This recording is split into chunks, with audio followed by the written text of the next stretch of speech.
What is happening, guys? Welcome back to SWILL Radio.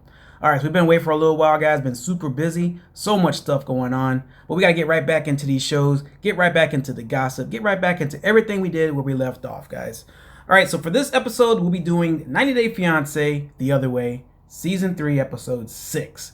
And I'm going to tell you guys, it's a doozy, but I'm going to cut it down as short as possible, make this video as fast as possible, as much informative as possible, and everything like that. All the above, guys. I'll do that for you guys, I promise. All right, so we're going to go over Angela and Michael. All right, so Angela landed in Nigeria. She's really excited. Number one, banana chaser. They're sitting in the car talking, and she's excited about being in Nigeria, getting to see Michael again, get to talk to him, get to hold him, and other stuff like that physically, of course. All right, so they park on the side of the road, and some people pull up to the side of the car, and they're doing some stuff. So Michael's opening the door, rolling down the window, whatnot, and he's fussing at the guys. He's like, talking in his Nigerian tongue. And turns out that these guys are trying to tow Michael's car away, little scammers and stuff like that. So Angela gets out of the car and she's sticking up for her man, and she's like, yo, don't touch him. Michael, get back in the car, and this and that. They're trying to figure out what's going on. Some authorities come by, and it's like a big brawl, guys. Big brawl. Lots of fights. All right, so yeah, she's letting him know once they get back in the car, she's turned on by this, and she likes it. And she's like, my baby can stick up for himself. Ooh, he grew his balls dropped and this and that. She's really excited. All right, so they're back at the hotel, and she handcuffs him. And he's like, what is this? And he's like, not figuring out what's going on. He's like, I don't, he doesn't like it. He's like, take it off. And she's like, ooh, he's not feeling this thing. All right, so she brings out some gifts and everything like that. And she's excited about giving him some draws, some Donald Trump draws. So she's like, you got to put this on now. She's like, take down your pants, take off your pants. And he goes in the bathroom, changes, comes in, then he pulls up his shirt, and it shows little Donald Trump where his private parts are at. And it's kind of lame, I think. But this man loves him some Donald Trump. All right, so the next day they're on their way to the beach, and he's like, talking, eating some chicken, and she's like, oh, I don't want to be in the car long. How long is the car ride gonna be? He's like, 5 hours. And she's like, oh, it better not be. It better not be 5 hours. So he's like, oh, I'm just kidding. And she's like, how long is it really? And he says an hour. And she's like, ugh, still a long time to be in the car. But he's letting her know that he hasn't been on the boat pier in like a long time, since he was a kid. His uncle used to take him there when he was younger. And she's like, oh, you're lying to me. So pretty much the whole time, guys, that's all she says. She says, you're lying to me. And he's like, huh? But he's like, those Instagram pictures you had with all those girls showboating shows that you've been on the pier, been on the boat, basically, And he's like, oh my gosh. So she's getting out of the car. She's fighting. She's angry. She's pissed off. You're not staying in the room anymore. That's what she tells him. He's like, what? What's going on? Everything is always a lie, lie, lie. You always talk about lie. That's what she's saying. And that's pretty much all there is to that one. All right, then we got Zied, and then we have Rebecca. All right, so they're going to meet the parents, and she walking in the door. She breaks an expensive vase, like a family heirloom that is not replaceable. It's not like you can go to, I don't know, Macy's or Michael's or whatever and go pick another one up. This is one of those things that's been in the family for years, and now it's broken, and she feels pretty bad about it. All right, so they're eating some dinner, and they're talking, and, they actually, Zied's actually translating for the parents, and he's not doing it correctly. There's a couple things he leaves out, some details, and, they're asking if she has had a good life in the United States, and she's like, yeah, but I'm missing him. But he translates it as to, yeah, she wants me. And the parents are looking like, what? So the mom's looking really confused at this point, and it doesn't make any sense to her what's being said. She lifts her arm up. Well, Rebecca lifts her arm up, and the parents see the tattoo, and then the awkward silence just happens, and the mom gets up and is like, oh, I'm gonna go get this and get that. And then Rebecca follows her in there, and the dad's asking about the tattoos. Can they be removed? Because in their culture, tattoos are forbidden. They can't have anything on their skin. So I guess I'd be screwed if I was a Muslim. I got tattoos all over the place. All right, so yeah, they're asking if it can be taken off and everything like that. And Zied's like, yeah, that's that avenue we're gonna have to visit when we get to it. So baby steps. So the next day, Zied's mom's hanging some clothes on the line. And they're talking about Rebecca, and he's gonna possibly be going back to this, going to the States with her if they get married and stuff like that. The mom is like, oh well, I just want you to have a good life and other things like that. Short story, long story, said shortly. All right, so then we got good old Jennifer and Timothy and Jennifer. All right, so she wondered why Tim won't touch her. And she's like, most men, they just, jump her bones, basically. She's not a bad looking chick at all, man. And he's just trying to be respectful and other things like that. That's how he's letting her know. And she's like, should we plan to have sex? And he's like, oh, no, it should happen. She's like, yeah, that's what we want. I want it to just happen. Not plan, oh, tonight we're going to have sex and stuff like that. On the 24th of December, we're going to have sex, stuff like that. So, he's hiding a secret in his head, and it's bothering him. And she could tell that something's wrong with him. But they're planning on going to her grandparents' house, and they're going to have some dinner. All right, so they're at the grandparents' house, and, she's fixing the food, putting them on the plate and everything like that. And there's like an awkward silence with them. And Timothy's like, hey, are you almost finished? And she's like, yeah, I'm almost done. And they're asking a whole bunch of questions to Timothy, like a lot. I mean, obviously they know this guy has money. It's not like, he's just like, some little bum off the street or anything like that. He's got money. So they're asking about, all kind of different things. Then the grandmother is like, hey, actually the grandfather was like, what are your intentions with my granddaughter? And he tells her, we have different challenges and we're going to work through them. And then the mom's asking, hey, how do you like in Colombia?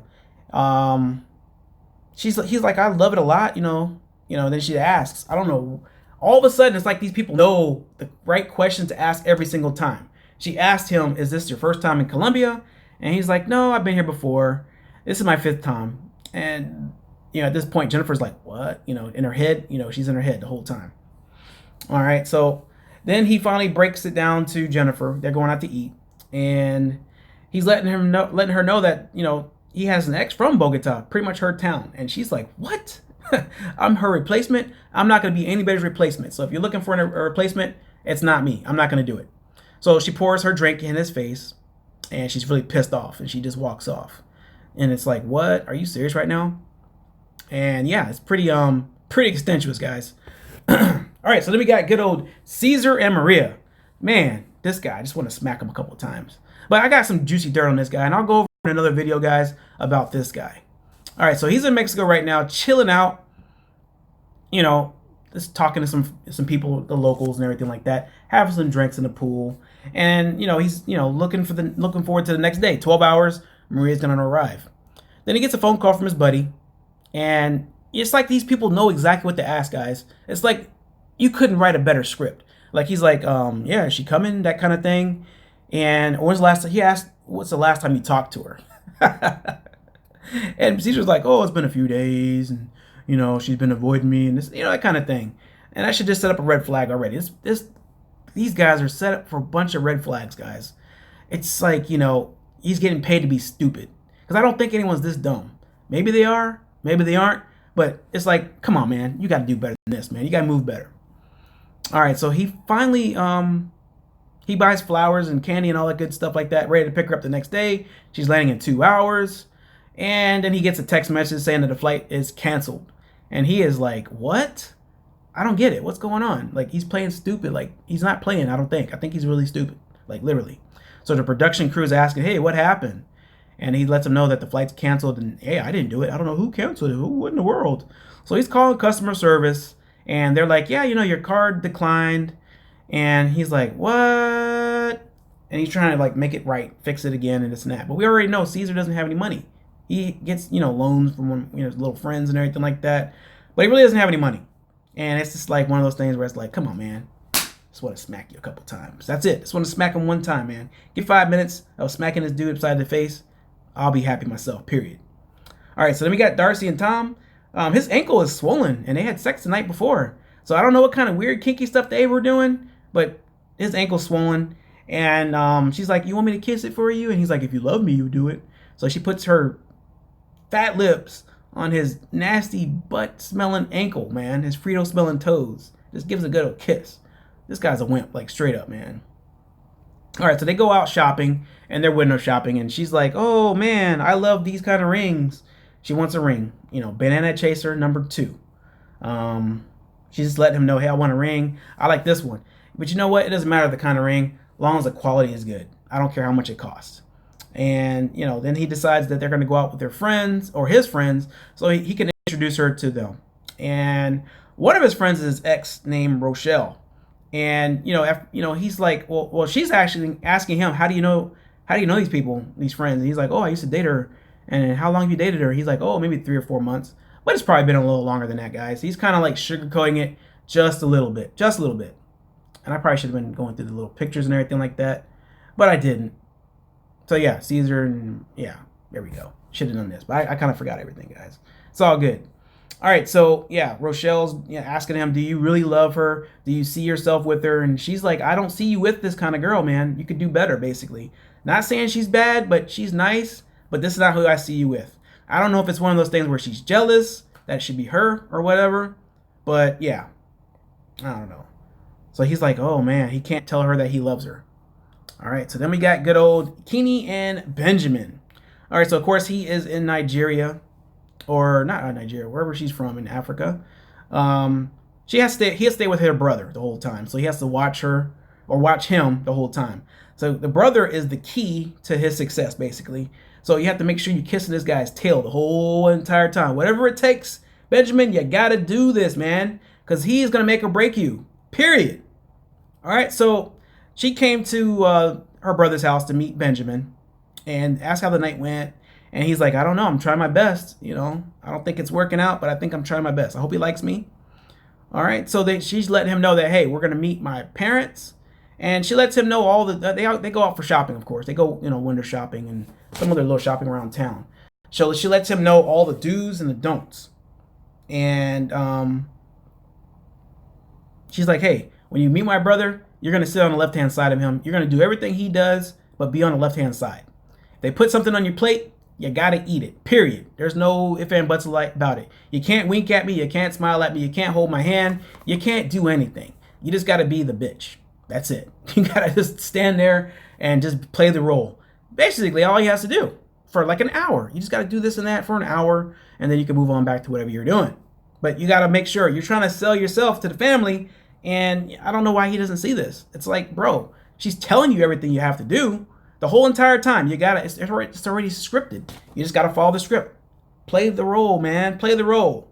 All right, so they get to the parents' house that night, and he walks in, shakes everybody's hand, but he forgets the mom. You gotta shake the mom's hand first. I wouldn't have known that, but that's their culture. You gotta do that. So he passes up, and then he finally shakes the mom's hand and everything like that, and everything's good. So the mom looks pretty scared, and he's like, oh, I'm scared too. I'm frightened the whole deal too. So he's like, I won't bite.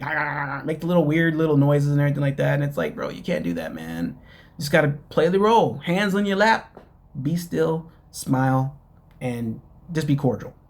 All right, so they give him some food and everything like that. And they're eating the Fidel lets him know that, hey, our favorite delicacy is the fish brains. And of course, Benjamin has never had fish brains. I've never had fish brains. And he takes it and is looking at it a couple times, and he puts it in his mouth and eats it. And you can tell he's not enjoying it. And yeah, it's like, they call dad on the phone. It's like, hey, are you coming? And he's like, yeah, I'll be there by the time you guys finish eating. But he just never shows up. So Kenny is pretty sad about something, But they go outside and they talk, and she lets him know that Fidel let her know something in their language that she didn't like. And he's like, what is it? What's going on? And she's like, I don't want to talk about it right now. You just have to go back to Fidel's house and hang out with him. And he's just like, wow, you won't let me know? Okay, whatever. So that's pretty much all there is with those two right there. All right, then we got good old Omar and Avery. All right, so Omar wants to take Avery's mom out for dinner just to talk about something. And the mom was like, what do you want to talk to me about? So they're out there to eat, or they're at the dinner table. And he's like, the dowry. And she's like, well, what is that? And he explains to her what the dowry is, the bride price, basically. And well, she's like, well, how much should I ask for? And he's like, I don't know, that's up to you. And she's like, what? So about $10,000. And he's like, oh, I'm only a student. I don't have any money. But he's going to school for dentistry. So eventually he's going to have that money. So she can ask for whatever she wants. So she says $10,000, and he's freaking out about it. And he's like, she's like, well, am I selling my daughter to you? And he's like, no, it's not selling. And he's explaining everything, but the mom is trying to be as abrasive as possible. But it's like, you need to just not go with the waves, mom. This is happening, whether you want it to happen or not. It's gonna happen. All right. So Omar is just like, he's kind of frustrated. You could tell, but he's trying to do his best to like appease the mom as much as he possibly can. But you can tell he's at his wit's end right now. And the mom is like, I think that you guys gonna run away and just be out here if you can't come to the States. And he's like, well, if it happens, I'm sorry, but we're gonna be married, so that's our decision, not yours. All right. So she asks, do you have any brothers or sisters? And he's like, I have 4 sisters. My sisters got married. And then she's like, well, what did your sister get for the dowry? And he said $6,000. And she's like, well, that's what I want too. Let's do 6,000. And he's like, okay, and he agrees to it.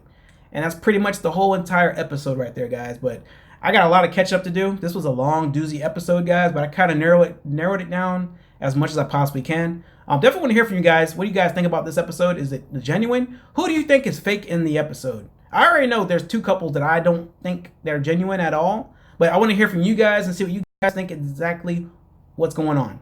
Is it genuine? Is it fake? Is it scripted? Or whatever the case is. Let those comments be in the description down below, guys. Subscribe to the channel if you have not, and make sure those notification bells are turned on. And yeah, that way you'll know every time we do post a video on the channel. You'll never be in the dark, guys, because we're gonna get right back into the groove, guys. But thanks so much for watching, guys. We'll see you next time. Peace.